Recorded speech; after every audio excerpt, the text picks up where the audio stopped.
Hello guys. Hello, 1 minute. Hello guys, എന്താണ് എല്ലാവർക്കും സുഖമല്ലേ? അപ്പൊ പുതിയ ബ്ലോഗിലേക്ക് വീണ്ടും സ്വാഗതം. അങ്ങനെ ഇന്ന് ഡ്യൂട്ടിക്കൊക്കെ എത്തി, ഷോപ്പിലൊക്കെ എത്തി കേട്ടോ. കുറെ ദിവസമായിട്ട് ഡ്യൂട്ടീന്റെ ഒരു വീഡിയോ ഇടണം. വീണ്ടും ആൾക്കാരൊക്കെ പറഞ്ഞ ഡ്യൂട്ടീന്റെ വീഡിയോ ഇടാൻ വേണ്ടിക്കാൻ. സത്യം പറഞ്ഞ എന്തെല്ലാം രീതിയിൽ തിരക്കും കാര്യവും ടൈം കിട്ടുന്നേയില്ല ഇപ്പം പഴയ പോലെ. എന്താണെന്നറിയില്ല. ഞാൻ ഇപ്പൊ എന്റെ കയ്യിലെ ടൈം എടുത്തിട്ട് മുതലെടുക്കുന്നുണ്ട്. അതിന് വന്ന് നേരെ സിനിമൂനെടുത്ത് ഒരു കോഫി കൂടി കുടിച്ച് അങ്ങനെ ഡ്യൂട്ടി തുടങ്ങി. തുടക്കം മാത്രം.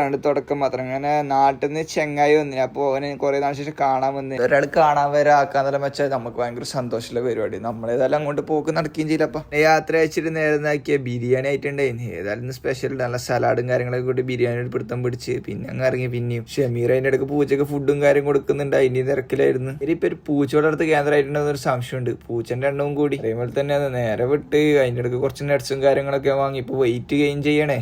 അതൊക്കെ വാങ്ങി റോഡും കടന്ന് നേരെ ഓപ്പോസിറ്റ് വരുമ്പോണ്ട് ഇസ്മായിൽ ഭായി വരുന്നു. എന്തോ സാധനം കൊണ്ട് കെട്ടും കൊണ്ട് വരുന്നു. ഞാൻ അവിടെ എവിടെ നിൽക്കാതെ വെച്ച് മുത്തേ ഓപ്പണിംഗ് കയറുമ്പോൾ മാമൂനെ തിരിച്ചു കൊടുത്തു. അങ്ങനെ മാമു ഓപ്പൺ ആക്കി വെക്കുമ്പോഴത്തേക്ക് നമ്മുടെ ഹണി പിസ്സ അത് വരുമ്പോഴേക്കും 4 സൈഡിൽ നിന്ന് ആൾക്കാർ അങ്ങ് എത്തിയായിരുന്നു. ഈച്ച ഒതിയും പോലെ. അങ്ങനെ അതൊക്കെ കഴിച്ച് അടിഞ്ഞ് പുറത്തേക്ക് ചെയ്യുമ്പോഴത്തേക്കാണ് മുത്ത് വഹിക്കുന്ന ഒരു ചായ എടുക്കട്ടെ. അങ്ങനെ വേണ്ടായിട്ടില്ല. പക്ഷെ എന്താണെന്നറിയില്ല, ആ ടൈം ഒരു കുടിക്കേണ്ട ഒരു മൂഡില്ല. അതുകൊണ്ട് പിന്നെ ചായ വേണ്ടാന്ന് തന്നെ അവരോട് ചുരുക്കം പറഞ്ഞാൽ ഇന്നത്തെ ഡ്യൂട്ടീന്റെ അവസാനം എത്തി. അപ്പൊ ഇന്ന് ഷോപ്പും കാര്യങ്ങളൊക്കെ ക്ലീൻ ചെയ്ത് അങ്ങനെ ഇരിക്കുന്നുണ്ടെങ്കിൽ പുറത്തേക്ക് നോക്കുമ്പോഴത്തേക്കും മുമ്പിൽ റോഡ് പണി നടക്കുന്നുണ്ട്. അപ്പൊ അവിടെ വണ്ടി അങ്ങ് താന്നിട്ടുണ്ടായി. നമ്മളെ പറ്റുന്ന നമ്മ ഹെൽപ്പ് ചെയ്ത് കൊടുക്കണ്ടേ. ഹെൽപ്പും ചെയ്ത് കൊടുത്ത് വണ്ടി അങ്ങ് വലിച്ച് പുറത്തെടുത്ത്. അപ്പൊ അതും കഴിഞ്ഞ് ഓക്കെ ബൈ.